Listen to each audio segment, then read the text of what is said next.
नमस्कार, मी अजिंक्य भातंब्रेकर. तुम्ही पाहताय न्यूज 18 लोकमत आणि माझ्या सोबत आहेत. नमस्कार, मी तुषार शेटे.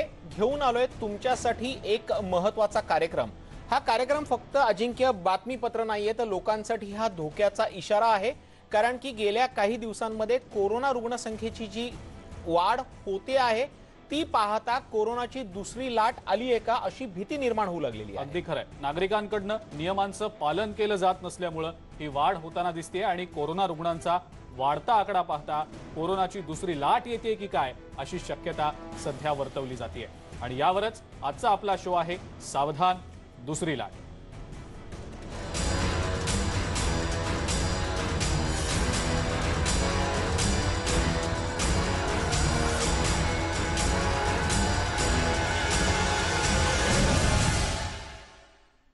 आणि सुरुवातीलाच ब्रेकिंग न्यूज या संदर्भातली बघूया. राज्यामध्ये कोरोना रुग्णांच्या संख्येत पुन्हा एकदा वाढ झालेली आहे.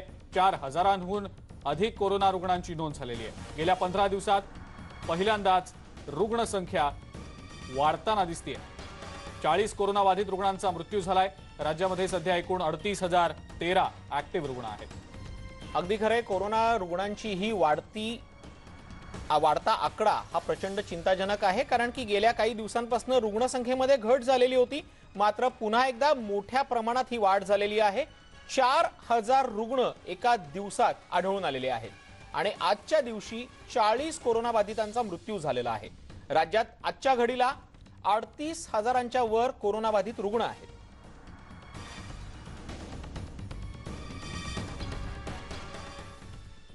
पुढची मोठी बातमी आपण पाहतो आहोत. आता मुंबईत सुद्धा कोरोनाचे आकडे वाढताना दिसत आहेत. कोरोनामुळे मुंबईत कडक निर्बंध लावण्यात आलेले आहेत. 5हून अधिक रुग्ण असलेल्या इमारती सील केल्या जाणार आहेत आणि विलगीकरणातल्या मुंबईकरांच्या हातावर शिक्के मारले जाणार आहेत. मुंबई महापालिका आयुक्त इक्बाल सिंग चहल यांनी हे आदेश दिलेले आहेत. त्याचबरोबर विनामास्क फिरणाऱ्या नागरिकांवरती कडक कारवाई करण्याची भूमिका सुद्धा घेतलेली आहे. जे हॉटेल नियम पाळणार नाहीत त्यांच्यावर कारवाई केली जाणार आहे. इतकंच नाही तर मंगल कार्यालयांमध्ये गेल्या काही दिवसांमध्ये आपण बघितलं तर प्रचंड गर्दी होतीये. लग्न सोहळे मोठ्या थाटामाटात आणि अनेक आपल्या नातेवाईकांच्या उपस्थितीत साजरे होत आहेत. अनेक कार्यक्रम सोहळे साजरे केले जात आहेत आणि या सगळ्या कार्यक्रमांना सोहळ्यांना होणारी गर्दी पाहता हे कठोर निर्बंध आता लागू करण्याचा निर्णय पालिकेनं घेतलेला आहे.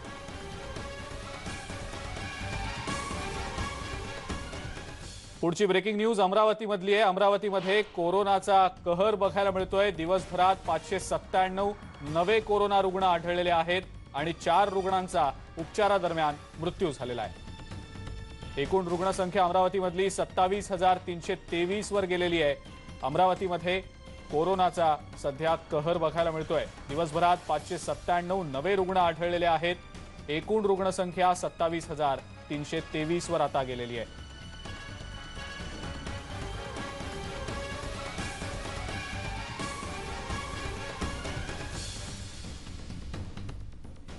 तर आपण पाहतोय राज्यात कोरोनाचा उद्रेक वाढू लागलेला आहे आणि प्रामुख्याने मराठवाडा आणि विदर्भामध्ये कोरोनाचा उद्रेक हा जास्तच पाहायला मिळतोय. अजिंक्य, काही दिवसांपासून आपण बातम्या बघतोय, आपले प्रतिनिधी आपल्याला बातम्या पाठवत आहेत. मराठवाड्यातले अनेक जिल्हे आहेत आणि विदर्भातले जिल्हे यामध्ये कोरोनाचा उद्रेक वाढू लागलेला आहे. आणि याच संदर्भात औरंगाबादचे विभागीय आयुक्त सुनील केंद्रेकर हे आपल्यासोबत जोडले जात आहेत. आपले प्रतिनिधी सिद्धार्थ गोदाम हे त्यांच्यासोबत आहेत. सिद्धार्थ, पहिल्यांदा तुमच्याकडनं जाणून घ्यायला आवडेल की नेमकं काय झालेलं आहे. इतक्या मोठ्या प्रमाणात ग्रामीण भागामध्ये सुद्धा कोरोना का वाढू लागलेला आहे? निश्चितच राज्यासह मराठवाड्यामध्येही कोरोनाची रुग्णांची संख्या वाढत चाललेली आहे. जवळपास 1,500चा आकडा पार झालेला मराठवाड्यामध्ये. आणि हे बोलण्यासाठी माझ्यासोबत विभागीय आयुक्त सुनील केंद्रेकर आहेत. सुनील केंद्रेकर सहसा मीडियासमोर येत नाहीत किंवा प्रतिक्रिया देणं टाळतात, मात्र कडक अधिकारी आहेत आणि आपल्या कामामध्ये अगदी शिस्तीत काम करणार आहेत. मात्र आज ते पहिल्यांदा न्यूज 18 लोकमतवर आलेले आहेत.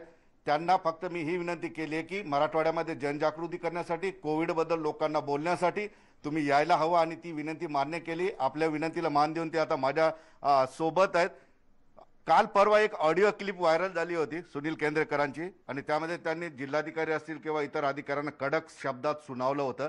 त्यामुळे हे खूप प्रसिद्ध झाले होते. सुनील केंद्रेकर सर, तुम्ही सहसा मीडिया समोर येत नाही, मात्र आज जनतेच्या जागृतीसाठी तुम्ही माझ्यासोबत बोलताय.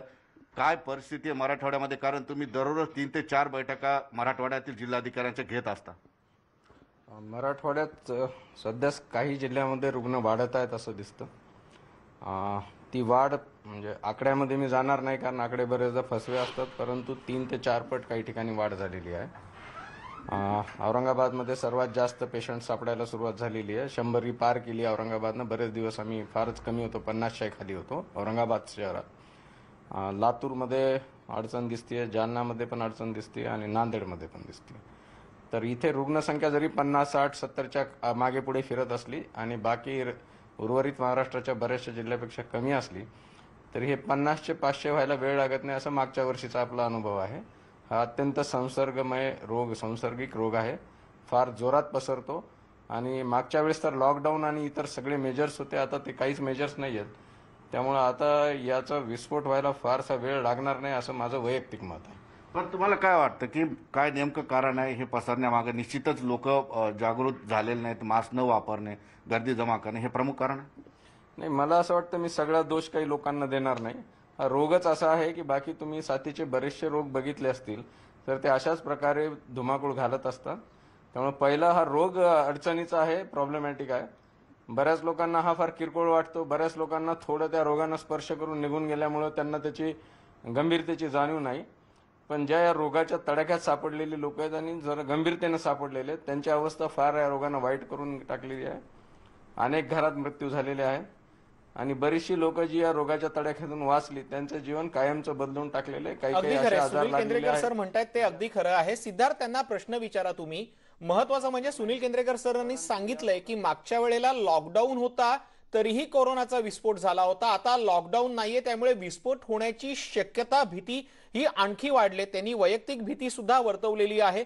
त्यामुळे आता लोकांवरती जर निर्बंध आणायचे असतील किंबहुना कोरोनाला आटोक्यात ठेवायचं असेल तर आता नियमांची कडक अंमलबजावणी हा एकमेव मार्ग आपल्या समोर शिल्लक उरलाय का? मृत्यू दर मी नेहमी माझ्या जिल्हाधिकाऱ्यांना सांगितलं, एखाद्या घरात जर एक मृत्यू झाला तर 100% डेथ रेट त्या घरातला असतो. सर, आता तुम्ही एक भीती व्यक्त केली, ती सगळ्यांच्याच मनामध्ये आहे की हा विस्फोट होण्याची शक्यता आहे. मग आता हा विस्फोट थांबवण्यासाठी प्रशासनाने नेमकं काय केलं पाहिजे, जनतेने काय केलं? याच्यात तिघांची जबाबदारी आहे. जनतेची जबाबदारी आहे, प्रशासनाची जबाबदारी आहे आणि वैद्यकीय मशिनरीची जबाबदारी आहे. प्रशासनाबाबत माझ्या ज्या सूचना जे मी कलेक्टरच्या ग्रुपवर ऍक्च्युअली टाकल्या होत्या, ते काही जनरल पब्लिकसाठी नव्हत्या, पण त्या सुदैवानं दुर्दैवानं जे काही व्हायरल झाल्या त्या सूचना माझ्या जिल्हाधिकाऱ्यांना होत्या. जिल्हाधिकाऱ्यांनी खूप चांगलं काम केलं होतं, परंतु मला जास्तीत जास्त करावं असं वाटलं म्हणून मी त्यांना थोडं रागवून बोलत होतो. परंतु प्रशासकीय यंत्रणा कामाला लावण्याची परिस्थिती आम्ही सुरू केलेली आहे. आजही मी औरंगाबादची मीटिंग घेतलेली आहे. डॉक्टर्स आणि प्रशासकीय यंत्रणा आता गिअर अप व्हायला तयार झालेले आहेत. ते कामाला लागतील, त्याचा काही वाद होणार. तर प्रशासनाने जे निर्बंध लावलेले ते फक्त नागरिकांसाठीच दिसत आहेत, कारण आपल्याला माहिती आहे अनेक राज्यांमध्ये पॉलिटिकल सभा होत आहेत, हजारांनी लोक जमत आहेत. त्याबद्दल कडक पावलं उचलली पाहिजे किंवा पक्षांनी आपापल्या कार्यकर्त्यांना हे सांगितलं पाहिजे. निश्चितच मला वाटतं की जसं सामान्य जनतेला आपण सर्वत्र सांगत असतो की तुम्ही नियम पाळा, तुम्ही मास्क लावत नाहीत, तुम्ही हात धुत नाहीत, सॅनिटाईज करत नाहीत, तर पॉलिटिकल पार्टी किंवा इतर सर्वजण सुद्धा सामान्य जनतेचाच भाग आहे. त्यांना सुद्धा ते नियम त्याच पद्धतीनं लागू आहेत. आणि मला असं अपेक्षा आहे की ज्या पद्धतीनं माननीय मुख्यमंत्री उपमुख्यमंत्री महोदयांनी परवा मीटिंग घेऊन सूचना दिलेल्या आहेत, ह्या सूचना त्यांच्या स्तरावरून पास ऑन झालेल्या असतील आणि त्यांना सुद्धा तेच नियम लागू राहतील जे नियम सर्वसामान्यांना लागू. पण सर्वसामान्य लग्नांना परवानगी भेटत नाही, तिथं आकड्यांची निर्बंध घातले जातात. 5 स्टार हॉटेलमध्ये अनेक लग्न होत आहेत, औरंगाबादमध्ये झालेले आहेत, तिथं परवानगीची पण गरज वाटत नाही. आतापर्यंत लग्नाच्या बाबतीत जे निर्बंध घालून दिलेले होते ते 5 स्टार हॉटेलला पण तेच निर्बंध आहेत जे मंगल कार्यालयाला आहेत. आणि जर आता मंगल कार्यालयांनी जे निर्बंध पाळणं गरजेचं आहे आणि कडक शिस्तीत पाळणं गरजेचं आहे, तसंच 5 स्टार हॉटेलला पाळावं लागतील. जर त्यांनी नाही पाळले तर त्यांच्यावर सुद्धा गुन्हे दाखल. पण आता दुसरं महत्वाचं तीर्थक्षेत्र आहेत मराठवाड्यामध्ये अनेक, आता त्या ठिकाणी मंदिरं उघडी झालेली आहेत, लोक खूप मोठ्या प्रमाणात येऊ लागलेत, त्यांना निर्बंध घालणं आता गरजेचं आहे. घालावेच लागतील. याच्यात कसं आहे की तुम्ही कशासाठी जमलात हे त्या रोगाचं काही घेणं देणं नाहीये. तुम्ही राजकीय सभासाठी जमले का, मंदिरासाठी जमले का, लग्नासाठी जमले का, शिकायसाठी जमले का, अजून कशासाठी जमले, हा काही विषय नाहीये. विषय असा आहे की तुम्ही एकत्र जमले, अंतर नाही ठेवलं, मास्क नाही घातले, एकमेकाच्या फार जवळ गेलेत आणि हात स्वच्छ जर ठेवले नाही, सॅनिटाईज केलं नाही तर रोग तुम्हाला पकडणारच आहे. हे आपली चर्चा झाली की पॉलिटिकल पार्टीची सभा आहे का लग्न आहे का बाकी काय आहे, हे आपली चर्चा झाली. रोगाला काय कळतं त्यातलं. आणि याच्यामध्ये एक असं आहे की आता काल परवा एका नेत्याची फार मोठी सभा झाली, जवळपास 10-1,000 लोक कालचेच आहे. पुन्हा धनंजय मुंडेच्या स्वागतासाठी मी पक्षाचं नाव याच्यासाठी घेतो की ते आता घडलेली उदाहरण.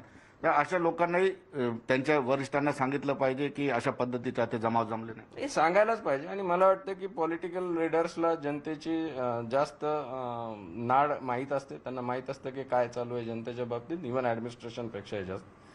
मला असं वाटतं की जे जनतेचे लोक आहेत त्यांची तर जास्त जबाबदारी येते, ते पार पाडतील. कदाचित तोपर्यंत कोरोनाचा समाप्तीला आलेला आहे अशा स्वरूपाचा भास आपल्या समाजात होता. आता पण जेव्हा दिसत आहे की गेल्या 3-4-5 दिवसात वाढ होत आहे, तर मला खात्री आहे की महाराष्ट्राची पॉलिटिकल लिडरशिप आणि इतर लोक सगळेच एवढे सुज्ञ आहेत की ते बरोबर स्टेप्स घेतील. दुसरा महत्वाचा विषय असा आहे की खाजगी दवाखान्यामध्ये अनेक कोरोना सदृश्य रोगाची लोक ऍडमिट करून घेतात. त्यांचे RT-PCR होत नाही किंवा खाजगी दवाखाना संबंधित अथॉरिटीला सांगत नाही. यामुळे फार मोठा धोका निर्माण झालेला आहे. खाजगी मोठमोठ्या हॉस्पिटल्सवर काय निर्बंध असणार? नाही, मी थोडं विस्तारानं बोलू इच्छितो याविषयी. मागच्या वेळी जेव्हा कोरोना आला तेव्हा आपल्याला अनुभव नव्हता, आपल्याला काही कळत नव्हतं, म्हणून आपण या सबबी खाली दिवस काढू शकलो की रोग नवीन आहे, माहिती नाही, काय करावे हे समजत नाही वगैरे. आता ही सबब घ्यायला काही कारण नाही आहे. खाजगी डॉक्टर्सकडे येणारे लोक अथवा ओव्हर द काउंटर्स औषधं घेणारी लोक यांचे नावं कळवा आणि त्यांचे नंबर आम्हाला कळवा आणि त्यांना RT-PCR साठी बाध्य करा, अशा सूचना मागच्या 1 वर्षापूर्वी दिलेल्या आहेत. आता या सूचना त्यांना पाळाव्या लागतील. मी सर्व जिल्हाधिकाऱ्यांना सूचना दिलेल्या आहेत. त्यांनी सुद्धा खाजगी डॉक्टर्सला नोटिसेस काढलेल्या आहेत. हे काही लॉ अँड ऑर्डरचा विषय नाही आहे, हा सर्व लोकांनी एकत्र येऊन लढायचा विषय. त्यामुळे डॉक्टरची बेसिकली जबाबदारी आहे की आपल्याकडे कोरोना सदृश्य म्हणजे फ्लू टाईप लक्षण असणारा कुठलाही रोगी असला तर त्याची RT-PCR केली पाहिजे, त्याला आयसोलेट व्हायला सांगितलं. तो जर आयसोलेट होत नसेल, तो जर फिरत असेल, कारण आता जे रोगाची आम्हाला सध्या माहिती मिळते. अगदी खरं सिद्धार्थ, ज्या पद्धतीनं केंद्रेकर सर सांगतायत की कोरोना थांबवणं ही तुमच्या माझ्या कोणाची एकट्याची जबाबदारी नाहीये, तर ती सर्वांची जबाबदारी आहे. मात्र दुर्दैवानं या जबाबदारीचं पालन होताना दिसत नाहीये. मात्र आता नागरिकांनी सुद्धा स्वतःच्या जबाबदारीचं पालन करण्यासाठी पुढे यावं असं वाटतंय का? कारण की दंडात्मक कारवाई हा याच्यावरचा अंतिम पर्याय होऊ शकत नाही. पेशंटलाही कोरोना झालाय ऐकून घ्यायला बरं वाटत नाही, पण जर नाही केलं तर त्याचे गंभीर परिणाम होतील, मृत्यू होऊ शकतो. तर याच्यामध्ये तुम्ही बोलताय ते खरं आहे, पण आता जनतेने गंभीर, ठीक आहे पोलीस आपली लाठी उचलेल, प्रशासन कडक निर्बंध लावतील, मात्र जनतेची स्वतः जागृती झाली पाहिजे. जनतेला तुम्ही काय बोला? नाही, मला लोकांना हे सांगायचं की फार पूर्वी मी एकदा बोललो होतो की ही लोकांचीच लढाई आहे आणि याला काही उपचार नाही आहे. आपण अनेक औषधं देतो, पेशंटनं दगावू नये म्हणून औषध देतो, पण रोगावर काही उपाय नाही आहे. मग अशा अवस्थेत सर्वात चांगली गोष्ट आहे की रोग होऊ नये. आणि रोग होऊ नये यासाठी काय करायला पाहिजे? गेल्या 1 वर्षभरात भरपूर प्रवचनं, व्हॉट्सॲप हे ते झालेलं आहे. आता लोकांना काळजी घ्यावं लागेल. तुमच्या घरातलं एखादा माणूस दगावू नये अथवा एखादा माणसाचे फुफ्फुस कायमस्वरूपी अपाहिज होऊ नयेत असं जर तुम्हाला वाटत असेल तर तुम्हाला काळजी घ्यावी लागेल. लॉकडाऊन सारखी परिस्थिती निर्माण नाही झाली पाहिजे. लॉकडाऊन लावणं ह्याच्यासारखी दुर्दैवी गोष्ट कुठली असणार नाही. याच्यात किती लोकांचे हाल होतात ते सगळ्यांनाच माहिती आहे. मला असं वाटतं की भारतातलेच लोक चांगले आहेत आपले, पण महाराष्ट्रातले तेवढे सुज्ञ आहेत. लॉकडाऊन सारखी परिस्थिती ते आणू देणार नाहीत. थोडी जर आपण शिस्त पाळली, आणि माझं वैयक्तिक मत आहे, आपण एक 2-2.5 महिने ही जी सेकंड लाट एक्सपेक्टेड आहे तिला जर आपण आत्ताच थोपवलं तर मात्र मग ही परिस्थिती येणार नाही की आपण लॉकडाऊन पर्यंत जाऊ.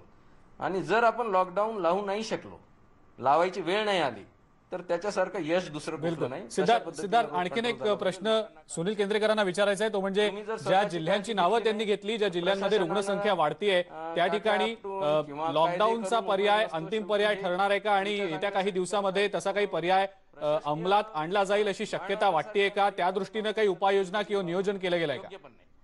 त्यामुळे लोकांच्या सहभागानं लोकांनी साथ देऊनच हा रोग कंट्रोल केला पाहिजे. लोकांच्याच हातात आहे. दुसरं महत्त्वाचं सर, तुम्ही ज्या जिल्ह्यांची नावं घेतलेली आणि एक भीती व्यक्त केलेली की विस्फोट होऊ शकतो, तर ह्या जिल्ह्यांमध्ये लॉकडाऊनची गरज येऊ शकते का? दुसरा प्रश्न याला जोडून असा आहे की औरंगाबादमध्ये आता शाळांना ऐच्छिक केलेले शाळेत जायचे कंपल्शन नाही, तर मराठवाड्यात सुद्धा शाळेचा तो विषय राहील का की शाळा जाण्याची गरज नाही विद्यार्थ्यांना?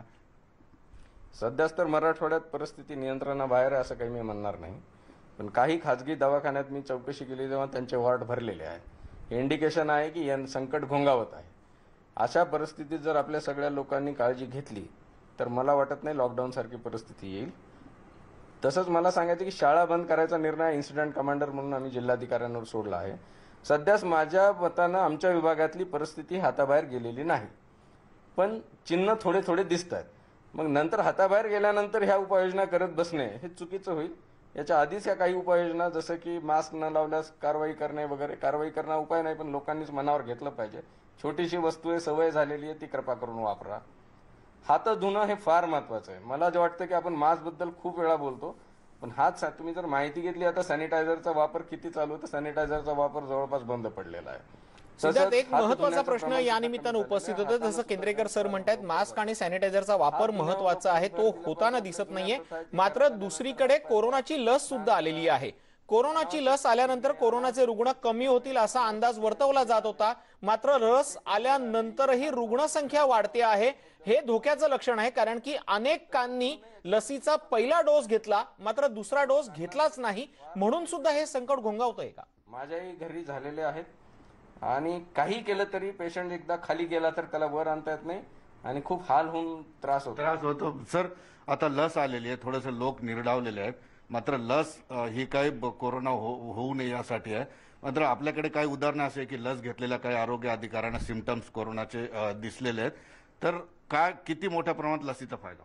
ठीक आहे, मी डॉक्टर नाही, पण मी सांगतो लस संपूर्णपणे सुरक्षित आहे. लस हे दुसरं तिसरं काही नसून त्याच व्हायरसचा एखादा भाग घेऊन बनवलेली, क्राऊनचा असेल किंवा व्हायरसचा असेल, अर्धवट मेलेल्या व्हायरसचा आपण लस बनवत असतो. या लसीमुळे थोडे बहुत लक्षणे येतात, त्यात घाबरून जाण्यासारखं काहीच नाही. मी सुद्धा लस घेतली, मला सुद्धा 2 दिवस थोडा अंगदुखी, ताप वगैरे वाटला नंतर, पण याचा अर्थ माझी प्रतिकारशक्ती जागृत झालेली आहे त्या लसीमुळे. एवढे लक्षणं तर लसीनं आलेच पाहिजेत. ते जर लक्षणं आले तर याचा अर्थ लस पण काम करत आहे असाही त्याचा अर्थ होता. त्यामुळे यात घाबरून जाण्यासारखं काही नाही आहे. सेकंड डोस सुद्धा आम्ही घेणार आहोत. फर्स्ट डोस तर घेतला, 10 तारखेला घेतला मी, काही प्रॉब्लेम नाही. मी परफेक्ट दुसऱ्या दिवशीपासून कामावर आहे. थोडी अंगात कणकण होती, घाबरायचं काहीच कारण नाही. पण लसीमुळे कोरोना पूर्ण थांबेल हे डोक्यातून काढून टाका. लसीमुळे त्याचा मोठा अटॅक तुमच्यावर होणार नाही किंवा मृत्यूपर्यंत तुम्हाला घेऊन जाऊ शकणार नाही असं चर्चा होते. परंतु हे लक्षात घ्या की लस म्हणजे तुम्हाला कसंही वावरायला आणि मास्क काढून फिरायला किंवा सिद्धार्थ, आणखीन एक प्रश्न विचारायचा आहे सुनील केंद्रेकरांना. तो म्हणजे आता ज्या वेळेला रुग्णसंख्या वाढतीये, नियंत्रणाबाहेर अजून गेलेली नाही, पण नियंत्रणाबाहेर जाऊ नये यासाठी प्रयत्न होत आहेत. आता या मराठवाड्यातल्या जिल्ह्यांमध्ये आरोग्य यंत्रणेच्या सज्जतेबद्दल नेमकं काय केलं जात आहे? काही कोविड केअर सेंटर्स मधल्या काळात तात्पुरत्या काळासाठी बंद करण्यात आली होती, पुन्हा कार्यान्वित करण्यासंदर्भातली काय उपाययोजना आहे आणि ज्या काही वैद्यकीय सुविधा गरजेच्या आहेत त्या वैद्यकीय सुविधा आता आहेत का? निश्चित तोच प्रश्न माझा पुढचा होता सर. कोरोनाची संख्या कमी झाल्यामुळे अनेक सेंटर बंद झाली होती मराठवाड्यातील असेल, औरंगाबाद येथील. आता सज्ज आहेत का? कारण येणाऱ्या काळामध्ये विस्फोट होऊ शकतो अंदाज आहे हा. तर आपण सगळ्या पद्धतीने तयार आहोत? कोरोना सेंटर पुन्हा रिओपन किंवा रिअसेंबल होत आहे? कोरोनाचे सर्व सेंटर्स आपण लिस्ट आउट केलेले आहेत. तिथं सगळे इन्फ्रास्ट्रक्चर इन प्लेस आहे. कोरोना कमी झाल्यामुळे, रुग्ण नसल्यामुळे आपण ती तात्पुरती बंद केली होती. नोटीसवर आपण 24 तासात ही कोरोना सेंटर्स चालू करू शकतो, तितकी तयारी आहे. आजही मी मीटिंग घेतलेली आहे. ऑक्सिजनचा सप्लाय असेल, व्हेंटिलेटर्सची इक्विपमेंट असतील किंवा HFNC आणि इतर इक्विपमेंट असतील यांची तयारी, औषधाची तयारी आणि CCC अथवा कोरोनाचे दवाखाने चालू राहतील याची तयारी पूर्ण केलेली आहे. काही आता चालू पण केलेले आहेत. जशी गरज भासेल तसं विदिन 24 आवर्स. कोरोनाच्या काळामध्ये माहिती आहे ऑक्सिजनचा तुटवडा पडला होता, खूप मोठ्या प्रमाणात कमी झाला होता. रेमसिडिव्हिर औषधी आवाजच्या सवाला विकली गेली होती. तर आपल्याकडे ऑक्सिजन प्लांट थोडा पूर्णत्वास जाऊ शकला नाही आणखी, आणि रेमसिडिव्हिरची काय अवस्था आहे म्हणजे पुढच्या सगळ्या गोष्टींसाठी? नाही, याच्यात कसं आहे की पहिल्यांदा तर ऑक्सिजनची एवढी रिक्वायरमेंट बाकी कुठल्या रोगात लाभत नव्हती, आपण सिलेंडरवर भागवायचो. पण माझ्या आता प्रत्येक जिल्ह्यात, आमच्या जिल्ह्यात 40 ते 50 KLचे ऑक्सिजन, लिक्विड ऑक्सिजन टँक आपण ठेवलेले आहेत. मागे जो क्रिटिकल फेज आला होता, मला आपल्या विभागात जास्तीत जास्त 61,000 मीटर क्यूब इतका ऑक्सिजन लागला होता. आमची तयारी 1,20,000 मीटर क्यूबची आहे. जेव्हा 5,500च्या जवळपास पेशंट ऑक्सिजनवर होते, आज आपले सगळे मिळून औरंगाबादचे 190 आणि बाहेरचे धरून 326 काहीतरी पेशंट ऑक्सिजनवर आहेत. 15 लिटर पर मिनिटनं आपण जनरली कॅल्क्युलेट करतो. तर ऑक्सिजनची काही अडचण येणार नाही. तसंच जालन्याला आपण प्रयत्न करतो की ऑक्सिजन तयार करायचा प्लांट टाकायच्यासाठी आपण एका उद्योजकाच्या मागे लागलेलो. ते झालं तर मग जसं नेहमी चाकण किंवा तळेगावला जावं लागतं. सिद्धार्थ, ते खऱ्या जावं लागणार अर्थानं नाही. केंद्रेकर सर पण सांगतायत मराठवाड्यात की सुद्धा आपण फार कोरोनाशी मोठ्या लढण्याची प्रमाणावर कशा तयारी केलेली आहे. पद्धतीनं ऑक्सिजनची त्यांची तयारी झालेली आहे. मात्र जर आपण विदर्भातला जर विचार केला तर विदर्भातल्या अमरावती, यवतमाळमध्ये लॉकडाऊन लावला गेलेला आहे, कर्फ्यू लावला गेलेला आहे. अकोल्यात रात्रीची संचारबंदी असणार आहे. जर मराठवाड्याचा विचार केला तर मराठवाड्यातल्या बीड, परभणी, हिंगोली या भागांमध्ये सुद्धा रुग्ण वाढू लागलेले आहेत. त्यामुळे विदर्भाच्या पॅटर्नवरती किमान रात्रीची संचारबंदी किंवा रात्रीचा लॉकडाऊन करण्याची वेळ आता तरी मराठवाड्यावरती आले की नाही, किंबहुना तसा विचार केंद्रेकरांकडनं केला जाईल का? सर, मराठवाड्यामध्ये आपल्याला माहिती आहे, हिंगोली असेल, औरंगाबाद असेल, नांदेड असेल, आणखी ठिकाणी रुग्ण वाढत आहेत आणि विदर्भात काही ठिकाणी रात्रीची संचारबंदी आणि काही नियम लावलेले आहेत. तर मराठवाड्यात ती परिस्थिती तुम्हाला वाटतं नांदेड, हिंगोली किंवा औरंगाबाद? सध्याच नांदेड, हिंगोलीमध्ये तशी परिस्थिती डेफिनेट नाही आहे. विदर्भातून येणारी बरीच मंडळी पॉझिटिव्ह येत आहेत. आम्हाला जे अनुभव आहे, पुण्यातूनही काही फॅमिली गेल्या तर जशाल तशा पूर्ण पॉझिटिव्ह आल्या. एका घरात 5-5, 6 म्हणजे 50 पेशंट जवळपास फॅमिलीतलेच होते.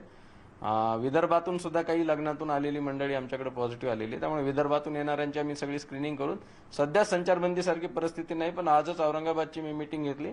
4 दिवसात परिस्थिती बघून मग इव्हिनिंग कर्फ्यू किंवा नाईट कर्फ्यू चालू करायचा का काय निर्णय घ्यावा लागेल. पण आम्ही शक्यतो प्रयत्न करतो की आमचे लोक आम्हाला सहकार्य करतील आणि ही संचारबंदी लावणे किंवा लॉकडाऊन सारख्या परिस्थिती आमच्याकडे उद्भवणार नाही याच्यासाठी आम्ही दक्ष आहोत. आणि सध्याच तशी परिस्थिती नाही. निश्चितच केंद्रेकर सर, तुमचं निश्चितच मी आभार व्यक्त करेन, कारण तुम्ही बोलत नाही मात्र तुम्ही आलात लोकांच्या भल्यासाठी, त्यांना मार्गदर्शन करण्यासाठी. लोक निश्चित ऐकतील.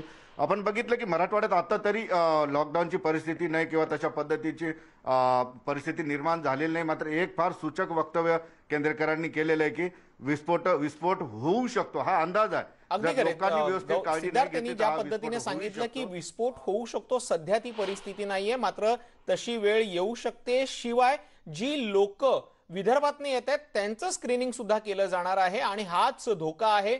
लक्षात ठेवा, पुन्हा पुन्हा आम्ही तुम्हाला अलर्ट करतो आहोत. न्यूज 18 लोकमत तुम्हाला सूचना देतंय, सावधान करतं आहे. अद्यापही कोरोना संपलेला नाहीये. निष्काळजीपणा बाळगू नका. निष्काळजीपणा बाळगला तर तुम्ही कोरोनाचे शिकार झाल्याशिवाय राहणार नाही. बिलकुल. एक छोटासा ब्रेक घ्यायची आता वेळ झालेली आहे. ब्रेक आपण घेऊया. ब्रेक नंतर कोरोना संदर्भातल्या इतर महत्त्वाच्या बातम्या आपण बघणार आहोत. कुठे जाऊ नका, बघत राहा फक्त न्यूज 18 लोकमत.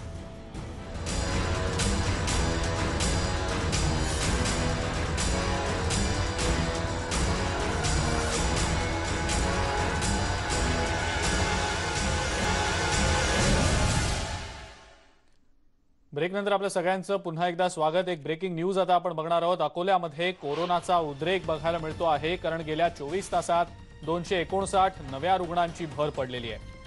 अगदी खरंय, अकोल्यात कोरोनाचा उद्रेक झालेला आहे आणि 24 तासात जवळपास 250च्या वर रुग्ण सापडत आहेत. अकोला जिल्ह्यामध्ये संचारबंदी लागू करण्यात आलेली आहे. अकोल्यातली एकूण रुग्णसंख्या आता 13,137 वर पोहोचलेली आहे आणि वाढत्या रुग्णसंख्येमुळे जिल्ह्यात संचारबंदीचे आदेश लागू करण्यात आलेले आहेत. जिल्हाधिकाऱ्यांनी या संदर्भातली माहिती आता जारी केलेली आहे.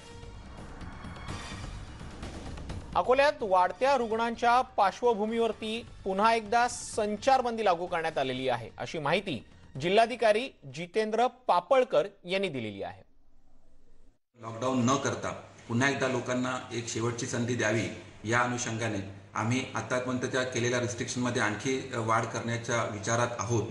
त्या संदर्भातल्या रितसर आदेश आम्ही लवकरच निर्गमित करीत आहोत. विवाहाची पूर्व परवानगी घेतल्याशिवाय कोणताही विवाह, कोणताही लग्न समारंभ होणार नाही याच्या बाबतीमधले सुद्धा आदेश आम्ही निर्गमित करीत आहोत. येत्या रविवारी संपूर्ण लॉकडाऊन, येत्या रविवारी आपल्याकडे संचारबंदी पण आपण लागू ठेवू आणि 24 तास म्हणजे एक शनिवारच्या रात्रीपासून ते सोमवारच्या सकाळपर्यंत असा एक 24 तासाचा कंप्लीट लॉकडाऊन ठेवण्याचा सुद्धा आम्ही विचार करीत आहोत.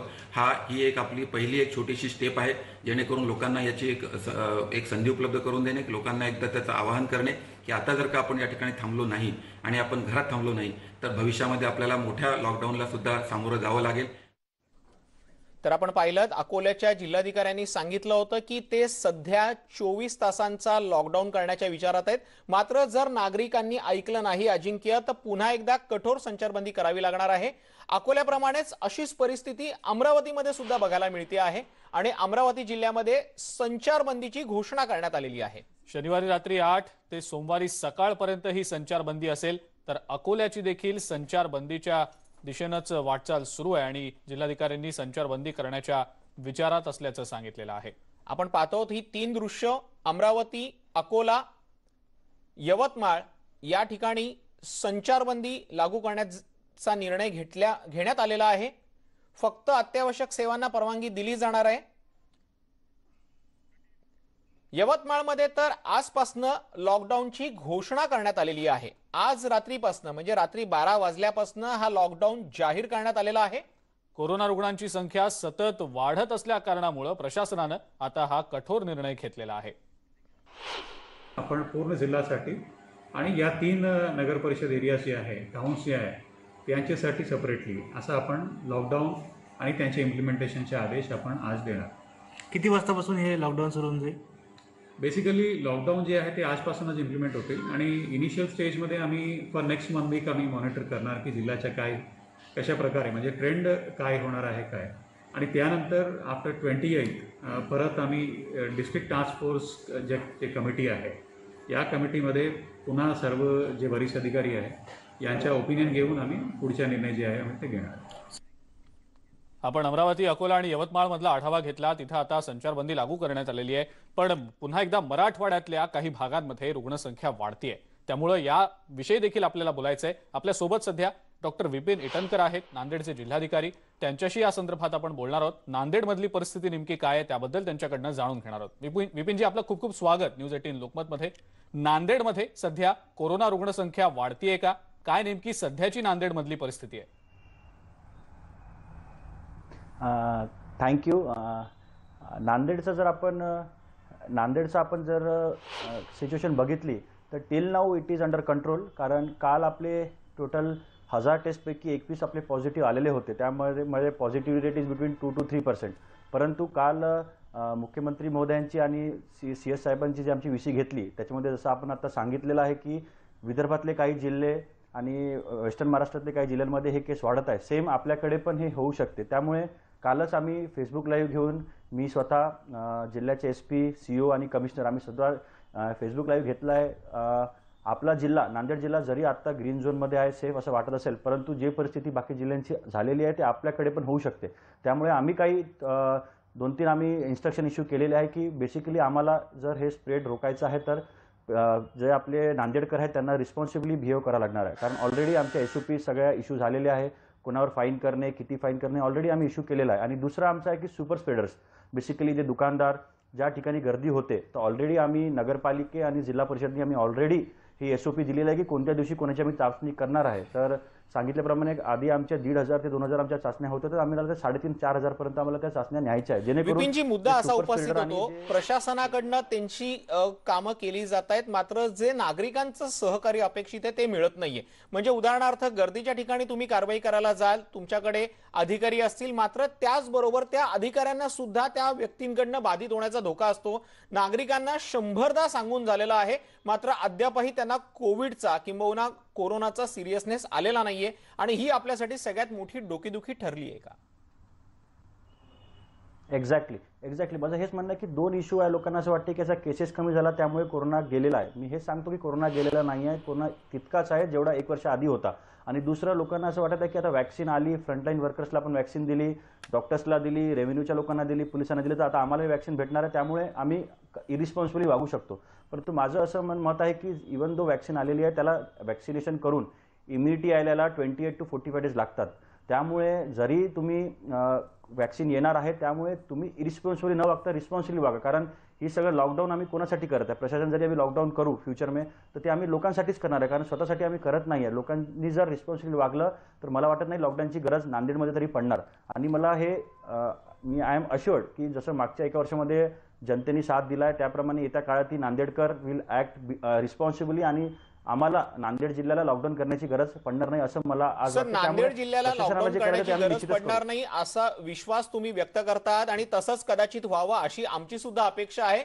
मात्र नागरिकांमध्ये त्याचा अवेअरनेस नाहीये. माझ्याकडे जे आकडे दिसत आहेत 7 फेब्रुवारी पर्यंत जर आपण विचार केला तर दिवसाला साधारण 15च्या आसपास रुग्ण मिळत होते. मात्र त्यानंतर जी ऑल ऑफ सडन रुग्णांची वाढ जी सुरू झालेली आहे 8 फेब्रुवारी 9 फेब्रुवारी या दिवशी रुग्णांची वाढ ही 22, 25, 35, 40 या रेंजमध्ये होऊ लागलेली आहे. ऑल ऑफ सडन जी ग्रोथ झालेली आहे त्याचं नेमकं कारण काय?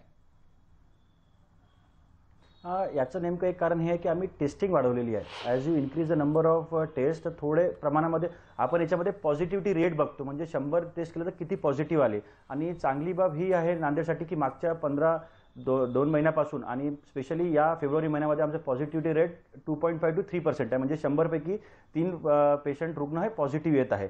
परंतु आता आम्ही याच्यासाठी एक्स्ट्रा केअरफुल आम्ही यासाठी राहतो कारण नेबरिंग जिल्हे आणि सगळे याचे केसेस वाढलेले आहेत. त्यामुळे आमच्या जिल्ह्यात ही वाढीची शक्यता टाळता येत नाही. There is high probability that cases can increase, may increase. त्यामुळे आम्हाला हे टेस्टिंग अजून वाढवायचे, ज्यामुळे सुपर स्प्रेडर्स आणि जे हेल्दी कॅरियर्स आहेत त्यांना आम्ही लवकर हे करून त्यांना आयसोलेट आम्ही करू. पण विपिनजी, नांदेड शहर आणि ग्रामीण भागामध्ये नेमके असे कोणते स्पॉट्स आहेत जे आयडेंटिफाय केले गेलेले आहेत की ज्या ठिकाणी रुग्णवाढ जास्त दिसते, कंटेनमेंट झोन कदाचित करण्याची शक्यता वाटतेय का?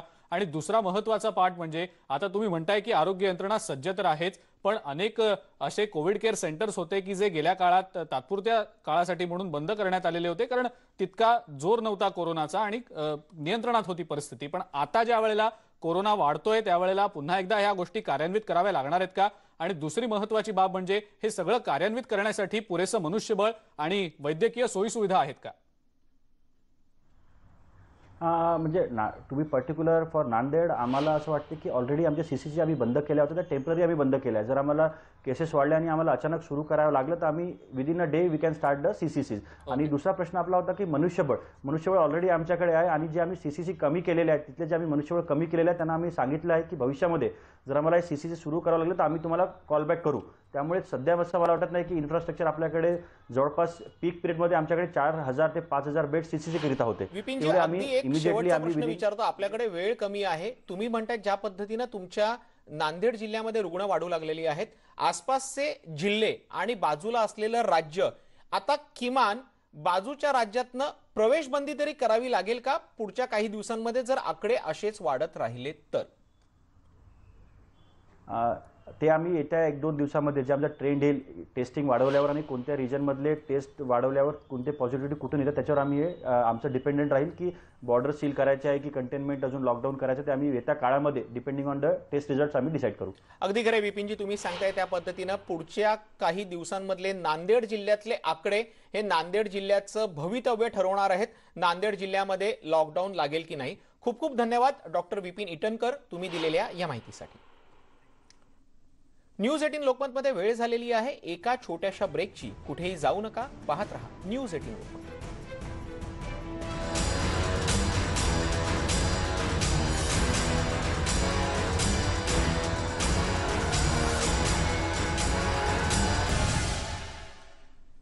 ब्रेक नंतर आपलं स्वागत. आपण पाहतो आहोत कोरोना विषयीचा विशेष कार्यक्रम दुसरी लाट.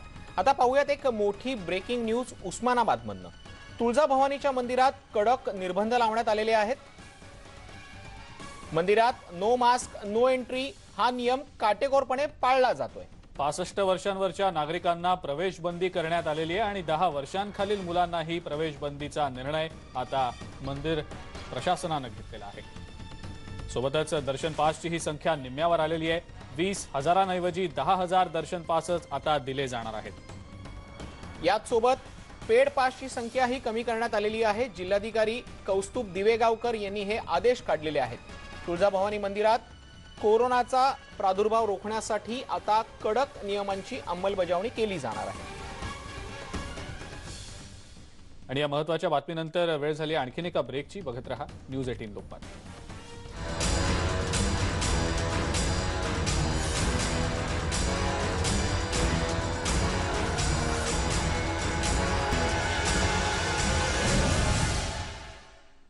ब्रेक नंतर आपल्या सगळ्यांचं पुन्हा एकदा स्वागत. ब्रेकिंग न्यूज आता आपण बघणार आहोत. बातमी पुण्यातली आहे. पुण्यामध्ये दिवसभरात 465 नवे कोरोना रुग्ण आढळलेले आहेत आणि 9 रुग्णांचा मृत्यू झालेला आहे.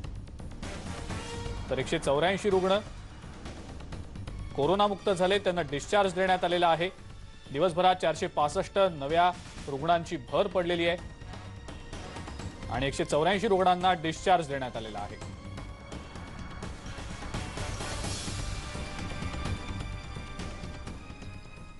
पुन्हा एकदा आम्ही आज या कार्यक्रमाच्या माध्यमातून नागरिकांना आवाहन करतोय, कोरोना संपलेला नाहीये, काळजी घ्या, सुरक्षित राहा. आणि सोबतच कोरोना प्रतिबंधक नियमांचं पालन करणं आता अतिशय गरजेचं बनलेलं आहे, कारण कोरोनाचं संकट पुन्हा एकदा घोंघावू लागलेलं आहे.